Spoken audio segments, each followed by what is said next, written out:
Once upon a time, this wasn't even meant to be a wholesome family story. A lazy sketch of an idea turned into television comfort food and decisions made in a rush-shaped decades of nostalgia. But here's the twist. Those little compromises and character shifts weren't random at all. They revealed something deeper. In this video, we'll walk through 13 overlooked meanings that were hiding in plain sight, each one showing how small choices built a surprisingly profound legacy. Number 1, catchphrases as emotional armor. Have mercy. Oh, that's a groovy. Have mercy. Cut it out. Get out of here. Cut it out. I love you, kid. Everyone remembers the punchlines. Have mercy. Cut it out. You got it, dude.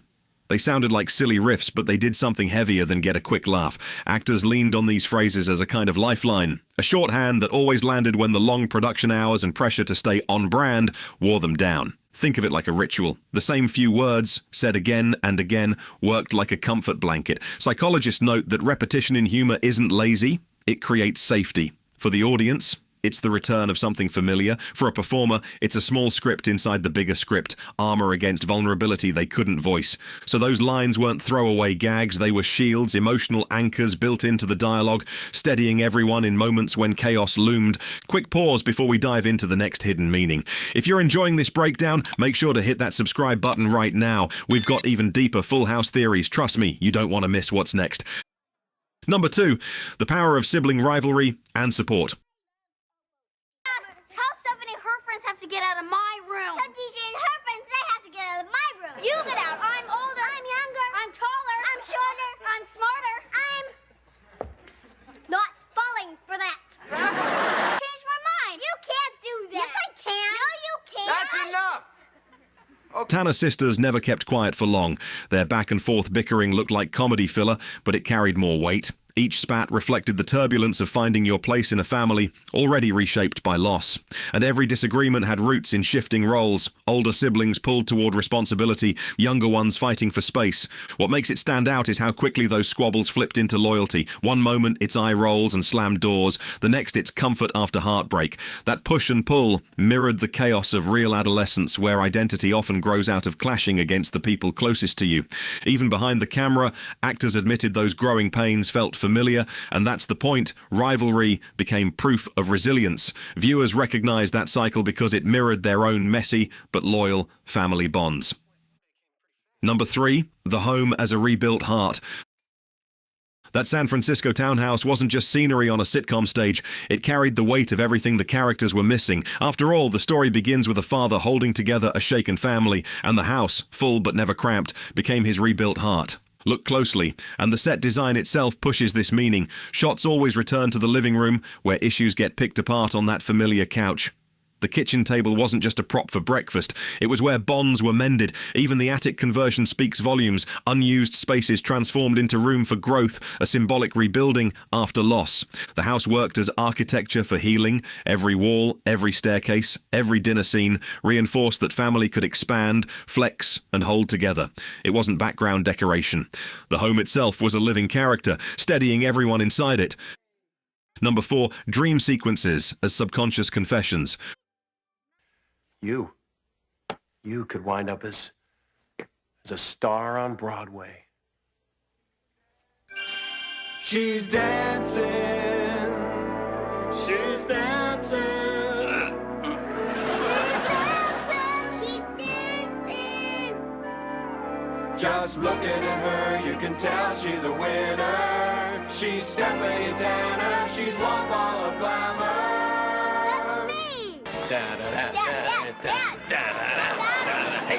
Whenever a dream sequence showed up, the whole tone shifted. Suddenly the silly rhythm of the show broke and things got weird. But these weren't just comic skits. They worked like coded messages, letting characters voice what they couldn't say at the dinner table. Dream logic exaggerated those hidden fears. You'd see Danny spiraling in a dream, and it wasn't random. It echoed his anxiety about parenting without a partner. Jesse's fantasy worlds often made him larger than life, a way of covering dread about becoming ordinary or losing his freedom. That's what makes them powerful. Dreams became confessional emotional smuggled into a sitcom. Television scholars point out that dreams work as substitutes for monologues. Here, they were emotional diaries. So while you laughed at the absurd costumes or scenarios, you were also watching the Tanner family's pain slip through in disguise. Number 5, Joey's humor as a healing agent. Hi, Michelle. It's me, Kermit the Frog. You don't want to cry, do ya? Hi, it's me, Pee Wee Herman. Huh? Do you want to go to my playhouse? Wait, she'll love it. I call it the sprinkler.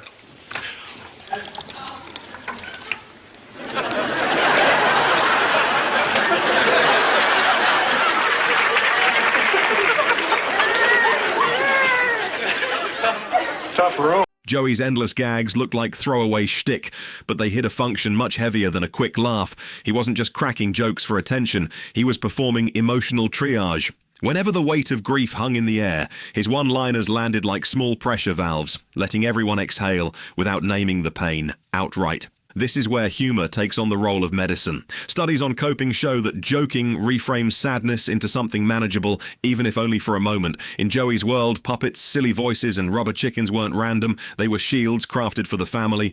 He turned tears into chuckles, chaos into manageable noise. Viewed that way, the basement comic wasn't just the goofy roommate. He was the quiet stabilizer of the Tanner household, carrying sorrow by transforming it into punchlines. Number 6, challenging traditional masculinity. 3 men raising kids under one roof on 80s television. That alone was disruptive. Sitcom fathers of the era usually showed up at bedtime, offered a stern word, then stepped out of the frame. Here, we saw men nurturing, folding laundry, even crying without shame. It broke the mold, and it did it in prime time. Masculinity then was coded as distance, provider, protector, and little else. By contrast, this trio showed fatherhood as messy, hands-on, and sometimes clumsy. Diapers, cooking, cleaning, the work usually handed to mums, suddenly defined male strength. The show dared to say caregiving didn't strip away masculinity, it deepened it, and that shift stuck. Full House rewrote the template for fatherhood on television, and later sitcom dads inherited this softened strength. Its version of masculinity proved that tenderness could stand equal to toughness. Number 7, tackling serious issues with quiet courage. A family sitcom in the late 80s wasn't supposed to reach into places like addiction or death, but this show did it anyway. It wore the outfit of light, pastel comedy, yet underneath it carried storylines that would have looked more at home in a drama. Think about DJ quietly struggling with her body image, or Stephanie, still a child, trying to process the absence of a parent. Jesse's risky stunts weren't just antics, they hinted at recklessness shaped by insecurity. These weren't after-school specials, they were folded into everyday plots, softened with timing and laugh tracks. Experts often point out how humor makes heavier topics easier to process, and here the courage was quiet. It wasn't flashy or shocking, but gentle enough to stick. For kids watching, that subtle approach gave language to emotions they didn't yet understand. Number 8, Jesse's heritage and identity. Jesse's last name change may look like a tiny adjustment, but it actually shifted how the character worked. Dropping a generic surname and replacing it with one tied to John Stamos's Greek heritage turned Uncle Jesse from a blank archetype into someone grounded in authenticity. It wasn't just about a name, it was about identity. By rooting him in something real, the character stopped reading as a stock, cool uncle and started to feel textured, like a person who carried culture and background into every scene. That move linked actor and role, creating a subtler bond between fiction and reality. And the result is clear. Jesse Katsopoulos endured because he didn't feel manufactured. That single name choice gave him weight, and in turn, it gave the whole show an aura of honesty it might otherwise have lacked. Number 9, Community as the ultimate safety net. The Tanner family leaned hard on more than just each other. Neighbors, school friends, even passing side characters kept showing up, turning what looked like a household comedy into a portrait of a whole safety net. It wasn't just about a big family unit, it was proof that support could stretch past bloodlines. Take Kimmy Gibbler, she was the awkward outsider, often the punchline, but she never left the frame. Her presence made one thing clear: you don't need to fit in perfectly to belong. Community absorbs flaws. Cultural studies show that in times of hardship, extended circles often step in as surrogate families. That's exactly what played out here, with recurring visitors functioning less like background noise and more like pillars. In showing this, the series modeled resilience not as isolation, but as collective interdependence. Number 10. Danny's cleaning as a trauma response. Danny's spotless living room was always played for laughs, but what if those jokes were covering something heavier? His constant scrubbing wasn't just quirky, it looked like grief taking shape in polish and disinfectant. After losing his wife, he couldn't control the tragedy, but he could control clutter. Psychologists describe how routines can act as trauma responses, with repetitive order, soothing an unpredictable world. For Danny, every vacuumed rug and dusted shelf was less about neatness and more about finding stability. The sitcom softened it, turning compulsion into humor, but the subtext hinted at scars left just beneath the surface. So his obsession with cleaning wasn't about hygiene, it was about survival. Underneath the tidy jokes lived anguish coded in spotless counters. That shift humanized Danny, reshaping him from a Mr. Clean gag into a father visibly fighting to keep life together. Number 11. Growth through unspeakable adversity. Every character on the show had small triumphs and setbacks, but all of it circled back to one unspoken wound.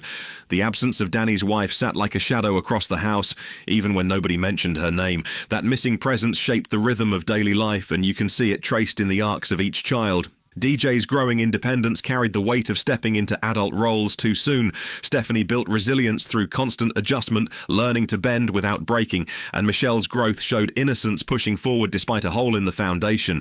Research on childhood adversity points out that in supportive environments, resilience often emerges as a survival skill. That made the show's sweetness unusual. It wasn't ignoring tragedy, it was living with it. Each laugh echoed survival, making the story quietly radical.